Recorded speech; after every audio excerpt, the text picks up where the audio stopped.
ನಮಸ್ಕಾರ. ಅಜಾ ಭೌತಶಾಸ್ತ್ರ ವೇದಿಕೆಗೆ ತಮಗೆಲ್ಲ ಸ್ವಾಗತ. ಮ್ಯಾಥಮೆಟಿಕ್ಸ್ ಫಾರ್ ಫಿಸಿಕ್ಸ್ ವಿಡಿಯೋ ಸರಣಿಯಲ್ಲಿ ಇದು 4ನೇ ವಿಡಿಯೋ ನಾವು ಮಾಡ್ತಿರೋದು.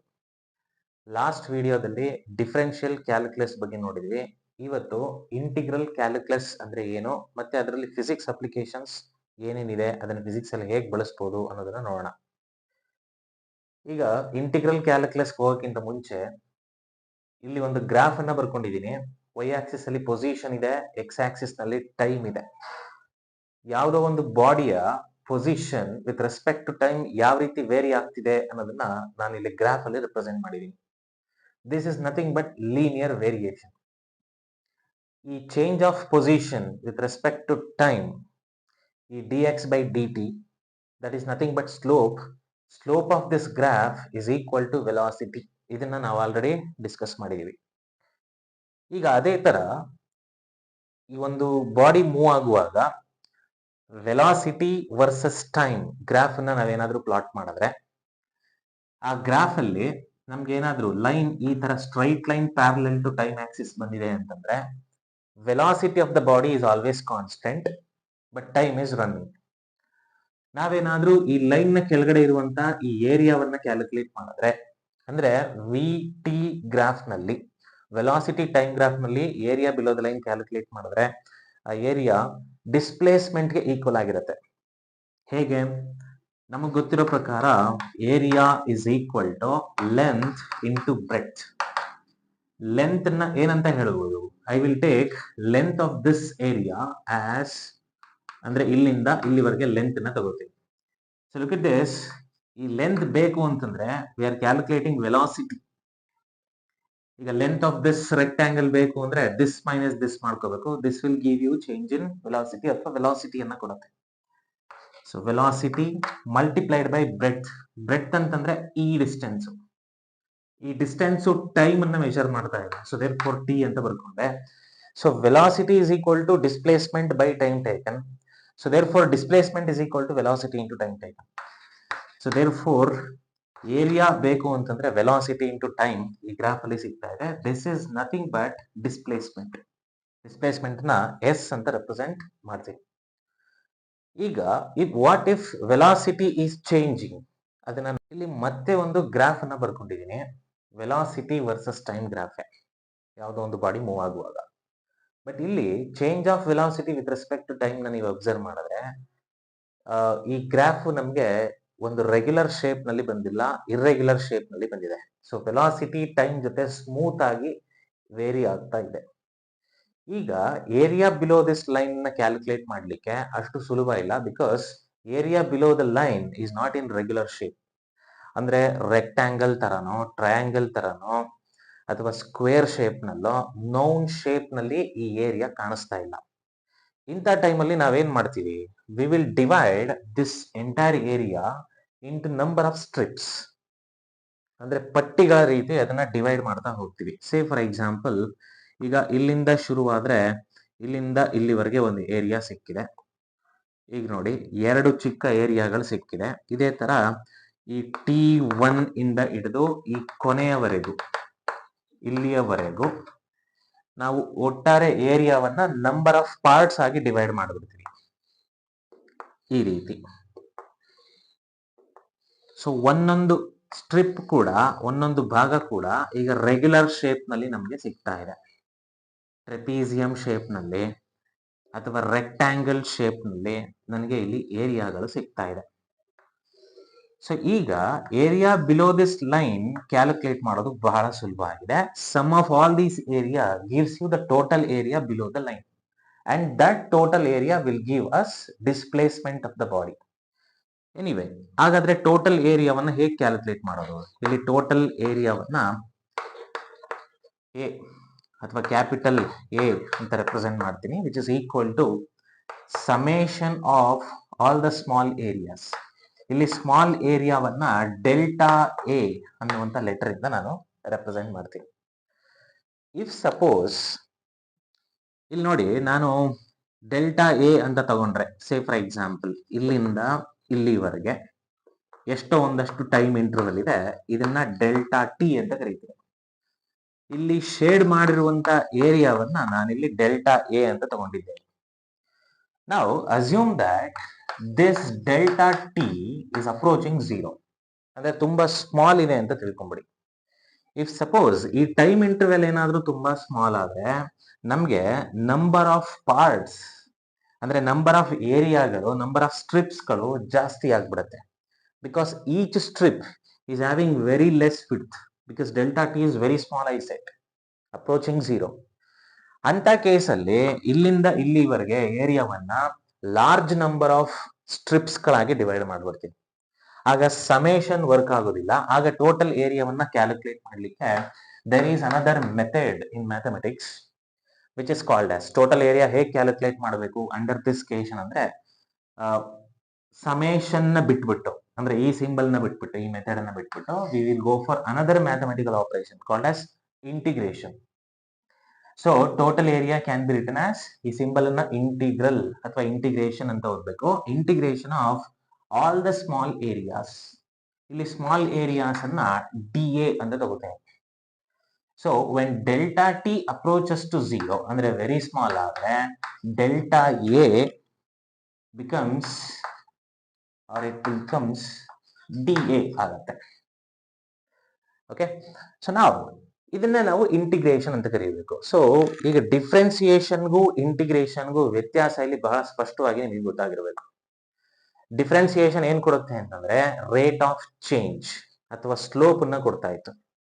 How one quantity is changing with respect to another quantity, at what rate it is changing ಅನ್ನೋದನ್ನ ಡಿಫ್ರೆನ್ಸಿಯೇಷನ್ ಅಲ್ಲಿ ನೋಡ್ತಾ ಇದ್ವಿ. ಬಟ್ ಇಂಟಿಗ್ರೇಷನ್ ಅಲ್ಲಿ ನಾವೇನ್ ಕ್ಯಾಲ್ಕುಲೇಟ್ ಮಾಡ್ತಿದ್ದೀವಿ ಅಂತಂದ್ರೆ ವಿ ಆರ್ ಕ್ಯಾಲ್ಕುಲೇಟಿಂಗ್ ಅಕ್ಯುಮುಲೇಷನ್ಸ್, ಅಂದ್ರೆ area below the line in the given graph.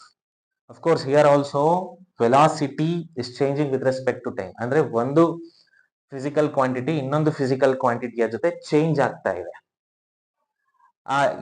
ಆ ಗ್ರಾಫ್ ಅನ್ನ ನಾವೇನಾದ್ರೂ ಪ್ಲಾಟ್ ಮಾಡಿದ್ರೆ ಆ ಲೈನ್ ನ ಕೆಳಗಡೆ ಇರುವಂತ ಏರಿಯಾವನ್ನ ಕ್ಯಾಲ್ಕುಲೇಟ್ ಮಾಡಬೇಕು ಅಂದ್ರೆ, ಸಮೇಷನ್ ಅನ್ನ ಕ್ಯಾಲ್ಕುಲೇಟ್ ಮಾಡಬೇಕು ಅಂತಂದ್ರೆ we are using this integration.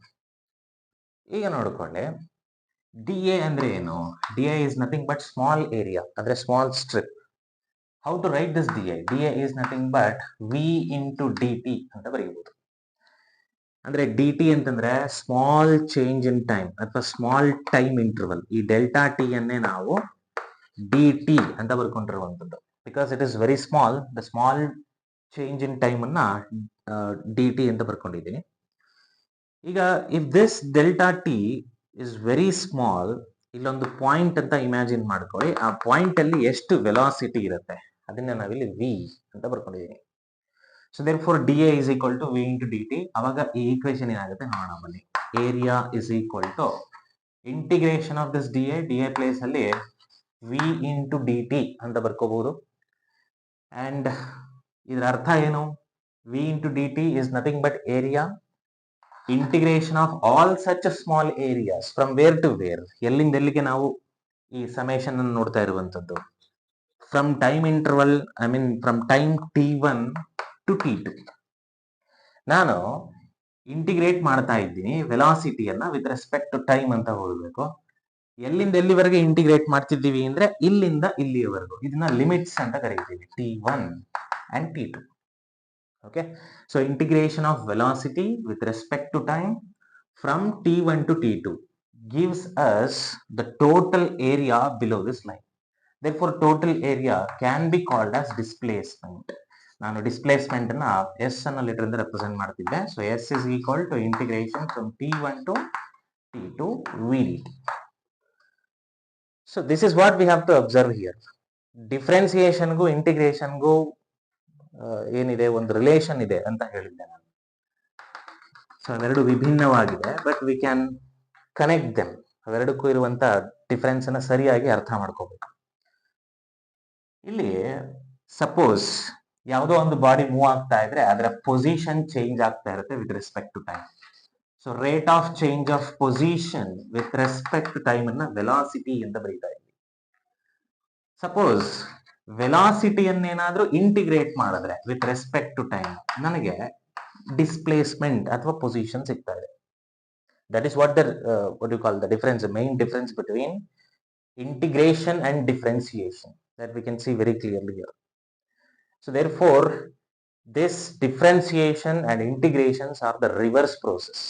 They are inverse of each other. ನಾನು ಇಂಟಿಗ್ರೇಷನ್ ಅಲ್ಲಿ ಕೆಲವು ಸ್ಟ್ಯಾಂಡರ್ಡ್ ಮತ್ತೆ ಫಂಡಮೆಂಟಲ್ ಫಾರ್ಮುಲಾಸ್ಗಳನ್ನು ತೋರಿಸ್ತಾ ಇದ್ದೀನಿ. ನೀವು ಇದನ್ನ ಸ್ಕ್ರೀನ್ ಶಾಟ್ ತಗೊಂಡು ಈ ಫಾರ್ಮುಲಾಸ್ನ ನೆನ್ಪಿಟ್ಕೋಬೇಕು. ಇಲ್ಲಿ ಒಂದಷ್ಟು ಸೆಟ್ ಆಫ್ ಫಾರ್ಮುಲಾಸ್ ಇದೆ, ಮತ್ತೆ ಇಲ್ಲಿ ಕೂಡ.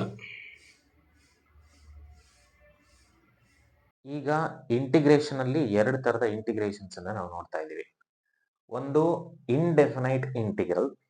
ಸೇ ಫಾರ್ ಎಕ್ಸಾಂಪಲ್ ಇಲ್ಲಿ v of t is equal to 3t² ಅಂತ ಇದೆ.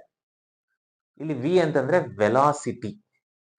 ಸೊ ವಿ ಆಫ್ ಟಿ ಅಂತಂದ್ರೆ ಬ್ರಾಕೆಟ್ ಅಲ್ಲಿ ಟಿ ಅಂತ ಬರ್ದಿದೀನಿ ಅಂದ್ರೆ ವೆಲಾಸಿಟಿ ಟೈಮ್ ಮೇಲೆ ಡಿಪೆಂಡ್ ಆಗಿದೆ ಅಂತ. ಅಂದ್ರೆ velocity is a function of time. ಹೇಗೆ ಟೈಮ್ ಮೇಲೆ ಡಿಪೆಂಡ್ ಆಗಿದೆ? As 3t². ಟೈಮ್ ಚೇಂಜ್ ಆದಂಗೆ ವೆಲಾಸಿಟಿ ಚೇಂಜ್ ಆಗುತ್ತೆ. ಈಗ ನಾವೇನಾದ್ರೂ ವೆಲಾಸಿಟಿಯನ್ನ ಇಂಟಿಗ್ರೇಟ್ ಮಾಡಿದ್ರೆ ನಮಗೆ ಪೊಸಿಷನ್ ಸಿಗಬೇಕು. ಈಗ velocity as a function of time ಹೇಗಿದೆಯೋ position as a function of time ಹೇಗೆ ಅಂತ ತಗೋಬೇಕು ಅಂದ್ರೆ ಇದನ್ನ ನಾವು ಇಂಟಿಗ್ರೇಟ್ ಮಾಡಬೇಕಾಗತ್ತೆ. ಇದನ್ನ ಇಂಟಿಗ್ರೇಟ್ ಮಾಡಿ ತೋರಿಸ್ತೇನೆ ನೋಡಿ. Suppose integration of velocity which is a function of time ಈ ರೀತಿ ಬರೀಬಹುದು. ಸೊ ನಮ್ಗೆ ಇಂಟಿಗ್ರೇಷನ್ ಆಫ್ ವೆಲಾಸಿಟಿ ಪೊಸಿಷನ್ ಬರುತ್ತೆ ಅನ್ನೋದು ಆಲ್ರೆಡಿ ನಮಗೆ ಗೊತ್ತಿದೆ, ಫಾರ್ಮುಲಾದಲ್ಲಿ ನಾನು ತೋರಿಸಿದ್ದೀನಿ. So position as a function of time is given by, ನೋಡಿ ಈ ಫಂಕ್ಷನ್ ಅನ್ನ ಹೇಗೆ ಇಂಟಿಗ್ರೇಟ್ ಮಾಡಬೇಕು with respect to time. So ನಾನು ಈಗ ಬರೀತೀನಿ ವಿತ್ ರೆಸ್ಪೆಕ್ಟ್ ಟು ಟೈಮ್. ಇದನ್ನ ಇಂಟಿಗ್ರೇಟ್ ಮಾಡಿ ಆನ್ ಬೋತ್ ದ ಸೈಡ್ ಅಂತ ಕೇಳಿದ್ರೆ how to integrate this. First ಇದನ್ನ ಹೇಗೆ ಓದಬೇಕು ಅಂದ್ರೆ integration of 3t² with respect to t. 3 ಅನ್ನ ಹಾಗೆ ಬರ್ಕೋಣ, t² ಇದೆ, ಇದನ್ನ ಇಂಟಿಗ್ರೇಟ್ ಮಾಡಿದ್ರೆ t⁻³ divided by 3 plus some constant ಅಂತ ಇಟ್ಕೋಬೇಕು. ಇದನ್ನ ಕಾನ್ಸ್ಟೆಂಟ್ ಆಫ್ ಇಂಟಿಗ್ರೇಷನ್ ಅಂತ ಕರೀತಾರೆ. ಸೊ ಈಗ ಈ 3 ಕ್ಯಾನ್ಸಲ್ ಆದ್ರೆ position as a function of time ನಮ್ಗೆ ಏನ್ ಸಿಗುತ್ತೆ? t³ ಪ್ಲಸ್ c ಅಂತ ಸಿಗುತ್ತೆ. ನೋಡಿ ವೆಲಾಸಿಟಿ ಫಂಕ್ಷನ್ ಇತ್ತು, ಈಗ ನನಗೆ ಪೊಸಿಷನ್ ಫಂಕ್ಷನ್ ಸಿಕ್ಕಿದೆ. ಇಲ್ಲಿ position as a function of time t³ ಇದೆ ಪ್ಲಸ್ ಸಿ ಅಂತ ಬರ್ತಾ ಇದೆ. What is this constant of integration representing here? ಈ ಸಿ ಅನ್ನುವಂಥದ್ದು ಇನಿಷಿಯಲ್ ಪೊಸಿಷನ್ ಅನ್ನ ರೆಪ್ರೆಸೆಂಟ್ ಮಾಡ್ತಾ ಇದೆ. ಸೊ ವ್ಯಾಲ್ಯೂ ಆಫ್ ಸಿ ಅನ್ನುವಂಥದ್ದು ಇನಿಷಿಯಲ್ ಕಂಡೀಷನ್ಸ್ ನಾವೇನ್ ಕೊಡ್ತೀವಿ ಅಂದ್ರೆ ಬಾಡಿ ಅಥವಾ ಆಬ್ಜೆಕ್ಟ್ ಇನಿಷಿಯಲ್ ಟೈಮ್ ಅಲ್ಲಿ ಅಂದ್ರೆ ಟಿ ಇಸ್ ಈಕ್ವಲ್ ಟು 0 ಇದ್ದಾಗ ಯಾವ ಪೊಸಿಷನ್ ಅಲ್ಲಿ ಇತ್ತು ಅನ್ನೋ ವ್ಯಾಲ್ಯೂವೇ ಈ ಸಿ ಅನ್ನುವಂಥದ್ದು. ಅದೇ ತರ ಡೆಫಿನೈಟ್ ಇಂಟಿಗ್ರಲ್ ಅಂದ್ರೆ ಏನು, ಅದೇನು ಅಂತ ನೋಡೋಣ ಈಗ. ಈಗ ನೋಡಿ ಸೇಮ್ ವೆಲಾಸಿಟಿ ಫಂಕ್ಷನ್ ಅನ್ನ ಬರ್ಕೋತೀನಿ. So V of T which is equal to 3t² ಅಂತ ಕೊಟ್ಟೆ.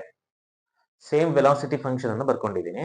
ಡೆಫಿನೈಟ್ ಇಂಟಿಗ್ರಲ್ ನ ಅರ್ಥ ಮಾಡ್ಕೊಳ್ಳಿಕ್ಕೆ if suppose there is a question, if this is a velocity function when the body is moving, how much distance the body has moved from 1 second to 3 seconds?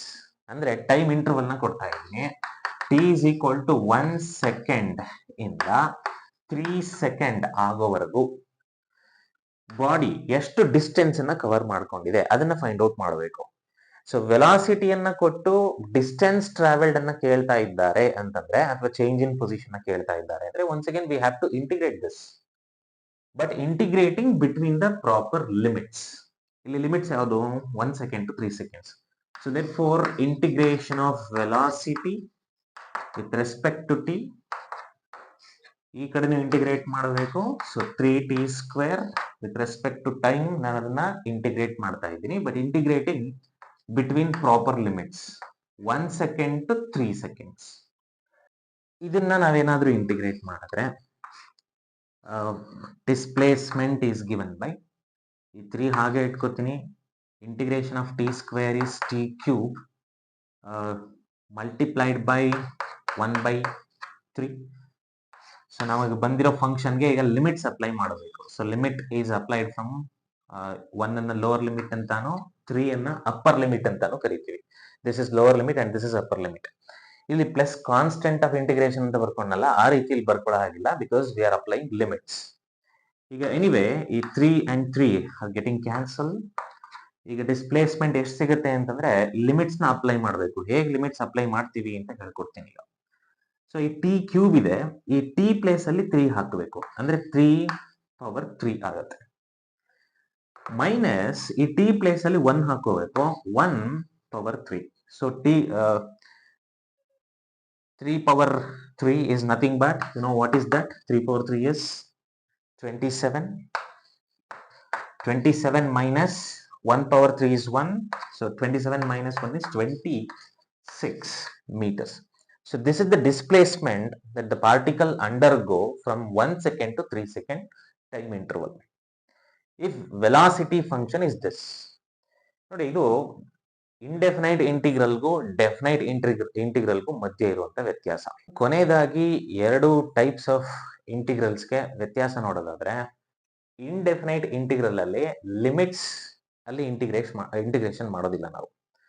ನಾವೇನಾದ್ರೂ ಯಾವ್ದಾದ್ರು ಒಂದು function ಅನ್ನ integrate ಮಾಡಿದ್ರೆ ಮತ್ತೆ ಇನ್ನೊಂದು ಫಂಕ್ಷನ್ ಸಿಗುತ್ತೆ. Say for example, ವೆಲಾಸಿಟಿಯನ್ನ with respect to time integrate ಮಾಡಿದ್ರೆ ಪೊಸಿಷನ್ ಫಂಕ್ಷನ್ ಸಿಕ್ಕಿದೆ ಇಲ್ಲಿ ನಮಗೆ.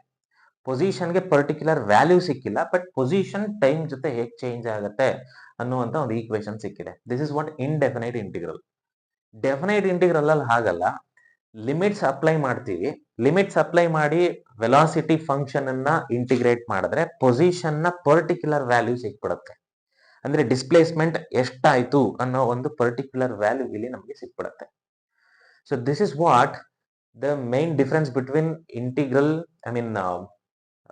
ಇಂಡೆಫಿನೈಟ್ ಇಂಟಿಗ್ರಲ್ ಅಂಡ್ ಡೆಫಿನೈಟ್ ಇಂಟಿಗ್ರಲ್ಸ್. ಮುಂದಿನ ವಿಡಿಯೋದಲ್ಲಿ ವೆಕ್ಟರ್ಸ್ ಮತ್ತೆ ಅದರ ಫಿಸಿಕ್ಸ್ ಅಪ್ಲಿಕೇಶನ್ಸ್ ಎಲ್ಲ ಏನೇನಿದೆ ಅನ್ನೋದನ್ನ ನೋಡೋಣ.